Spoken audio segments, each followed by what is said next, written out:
Hello, everyone. This is podcast episode number 22. I'm your host, Dr. Ben Thompson, audiologist. Today's guest is John Deal, who is a hearing professional in Pennsylvania. John wanted to share his own positive tinnitus story. After 2 years of dealing with tinnitus and hyperacusis, John has a unique experience being a hearing professional, but then going through this condition, experiencing it as the individual. John, how's it going? How have you been? And bring us back to the onset of when this all started. Okay, well, I'm doing great. That was not the case 2 years ago. My tinnitus was unique. It was like somebody flipped the light switch. I was doing a health fair at a local facility. This is obviously pre-COVID, and again, it was like somebody flipped the light switch. I had this loud screaming in my head. I was looking around like, can't anybody else hear this? There was, really weird. Went outside because I thought it was coming from inside and realized that it was myself. And that started a journey that was not good. Again, this was 2 years ago when this all started. During the time, it was a stressful time, a lot going on, a lot of stress, anxiety going on. And I believe that was the ultimate trigger that caused my event. I then went into a period of time of not being able to sleep because of the screaming. My tinnitus was more reactive than anything. It was sound would make it worse. I turned the TV on and my tinnitus would get louder than the TV. I even did things like got in the car and turned the radio up full blast, and my tinnitus literally went louder than the radio, which is just seems crazy, but it's true. Went many nights without sleeping, and of course that created an increased amount of stress and anxiety that was like never before. And you go for days on end with very little sleep. Then came the big one, hyperacusis. Hyperacusis is cruel. It's just indescribable. Things like my refrigerator running was painful to me, and that doesn't make a lot of sense to folks, I'm sure, but somebody who suffers with hyperacusis can relate to exactly what I'm talking about. That refrigerator kicking on, you normally don't hear it, but to me, it became a painful event. I would sleep with earplugs. When I did sleep, certain voices would actually hurt me in pain, being that loud. So that sent me on a pretty bad path. I sought help. Being a hearing care professional, I have a staff of hearing care professionals and an audiologist. I had a lot of people at my fingertips that I could tell what was going on. And the standard starting point is doing some sound therapy, which with reactive tinnitus a lot of times is not the answer. Which thank God, reactive tinnitus is very rare. I think it's the last report. It's about 5% of the cases. If that's probably pretty accurate. So I started looking for alternative choices, and I went down a road of just basic on a holistic approach, trying to get help. I did find by going to some healthcare professionals that there wasn't a lot of hope given to me. That's where I think the discouragement, and anybody who's listening to this, be careful. Be careful who you go to. Be careful who you listen to. I went down a path of doing Googling over and over and over, every symptom, getting on chat rooms and everything else. And that's a dangerous place to be. Don't go there because it just puts you in a more hyper state and makes matters much worse. So until I finally got it through my head that I'm not going to do that anymore and look at success stories. And that's what gave me hope. And John, tell us more about being a professional. You had access to these great resources. You may have had a certain amount of knowledge about the hearing system that others didn't. Talk us through that experience, reaching out to other professionals, trying to figure this out on your own, maybe getting some help. I mean, I know that doesn't necessarily make it any easier, but it can lead the path a little better than someone who's trying to figure it out on their own. Bring us back into that state. Okay, so that's whether it's a blessing or a curse. I couldn't tell you which way it would really worked, but obviously, in my own studies and in my own practice, we dealt very successful with a lot of tinnitus patients using sound therapy. And when it hit me, it was just like, okay, well, I know what to do. Well, when it didn't respond for me, and it just seemed to make it not necessarily worse, but not any better, I didn't fit the normal profile. And I did not share anything with my staff because I was too ashamed. It was kind of like the dentist that has a toothache. That's his profession. Why does he have a toothache? Well, this is my profession. Why do I have audiological issues? And so at first I could not tell my staff what was going on.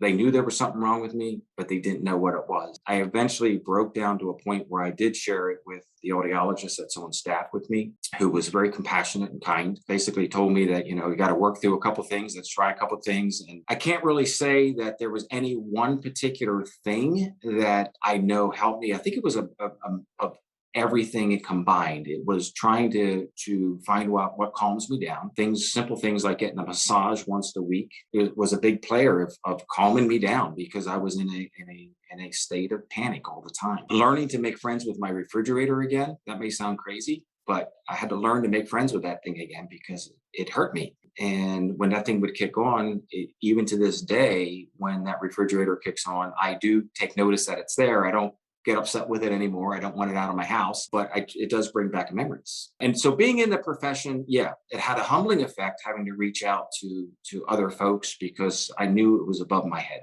So I went to some professionals that I had hoped would give me some hope. We're glad to know that things have improved and gotten better. Now, we were talking a bit earlier. Tell us about what do you feel like were the big drivers, the big facilitators in your process? And then if you could right now, just share what was the volume at the beginning and then what is the volume now? You said about 2 years later. Also to add, I forgot to mention that you and I had not worked together professionally. I have tinnitus services, but we didn't work together. So I wanted to add that. Tell us a bit about what were the big facilitators to your healing process and where were you at in terms of the volume of your sound at the beginning versus where you are now? So in the beginning, it was 10 out of 10. I would rate it 10 out of 10. I would have some cloudy breaks where it would go down to like a 6 out of 10 or even a 5 out of 10 for a couple of hours at a time, which was a very welcome change. Unfortunately, there was nights where it was just 10 out of 10, 10 out of 10, just repeatedly. At this point, I'm going to tell you it's like a 3 out of 10 if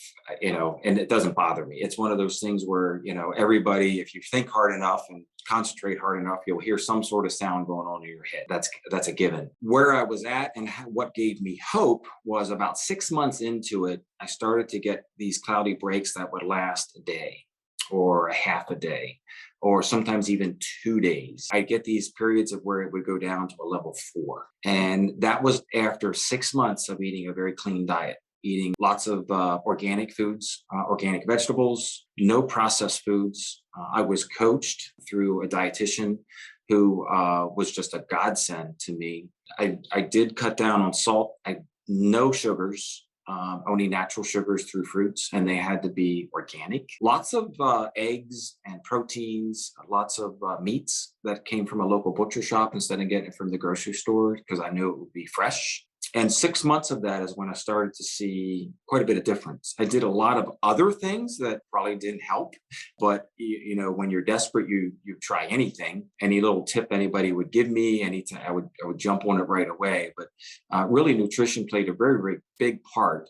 Finding something to calm me down played a huge part in this also. The first thing that left was the hyperacusis. That was completely gone at about 8 to 9 months into this thing. It was completely gone. That was the first thing that would heal. And actually, I was told that would be the first thing to go as this process healed, which I find very interesting. I did do some alternative things like acupuncture for anxiety, and that seemed to help. So again, it's all around just a bunch of different things, trying to figure out what helps you. And what kind of message do you have for someone who's in those first 8 months that you were in where the tinnitus is allowed, the hyperacusis is there? I mean, were you working yourself? Were you still engaged in work, family, society, or did you have to be separated to get space? To walk us through that and what kind of message do you have for someone who's in that period where you were in? I was in a very, very bad place, very bad. I was able to work only maybe half days. I cut down on my schedule dramatically. My team had to pick up my slack. I'm blessed with a great team that did that for me. I was really not engaged ever with anything. It was just in a very, very, very bad place. The message that I would give to anybody in that place is please be careful where you go for help.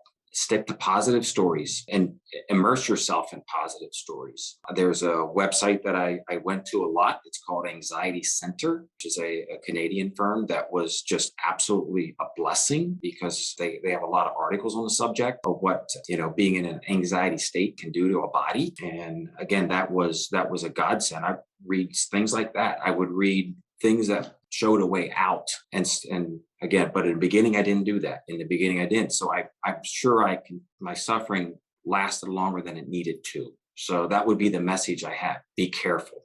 Thank you so much. We really appreciate you sharing this story. We were connected through another professional, and I thought you had quite an interesting experience of being a hearing professional, living through this. Now, do you feel like you're at the plateau of where you want to be? How do you approach the next months and years to come with this condition? Okay, so where I'm at now, I'm 2 years into it, and I journaled to prove to myself how much better I was getting. I journaled every day for 2 years, and how it would rate it. It was real simple. I would just basically say on a scale of 1 to 10, how loud was my tinnitus for that whole day, and if it was a 3 or below, it didn't bother me. It was a non-issue. If it was anything a 4 or above, it was considered a day that was a tough day. Just call it a tough day. And every quarter, every 3 months, I would increase more and more good days. So I knew I could prove statistically that I was getting better. Because when you're having a bad day, you think, oh, geez, it's just awful.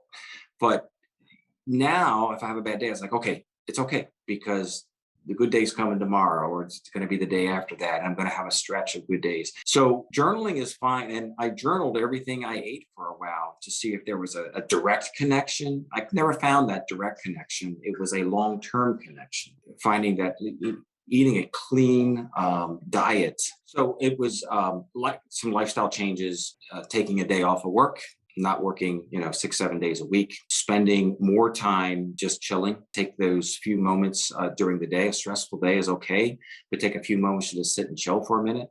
And I did do a lot of meditation. I did yoga. I did a lot of different things to calm me down. But I found for me, the best thing was just taking a little walk. And just if I can get out and walk around, because I live in the woods, it's nice to get out and walk around there a little bit. And what works for me may not work for another person. What works for another person may not work for me. Yoga, I thought I would enjoy, and I did it for months on end, and I realized, you know what, I didn't enjoy it, so it really was not beneficial to me. But then I found out, just taking a few minutes and chilling here and there. I got an exercise chair that. A massage chair that really digs into my back and digs into my neck, and that calms me down too. So it's little things like that add up over time. And like you say, it's not like I do this today and tomorrow I'm better. It doesn't work that way. This is a long-term lifestyle change, and how I react to things too. I'm really trying to react rather than, I guess, trying to react more calmly to every event. Instead of being in a rush to go here to there, is like, say, why am I in a rush? And learn to drive a little slower. I guess it's almost like I dawdle a little bit, which I was never like that before. This hit me. So now, just again, I'm going to say that again. Just be careful who you go to. Folks that are close to you, they need to go see you. Positive success stories, and they need to talk to somebody who gives them encouragement that yes, you can heal from this. Yes, you can get better. It does not have to destroy your life. It does not have to be a lifetime curse. It doesn't have to be that way.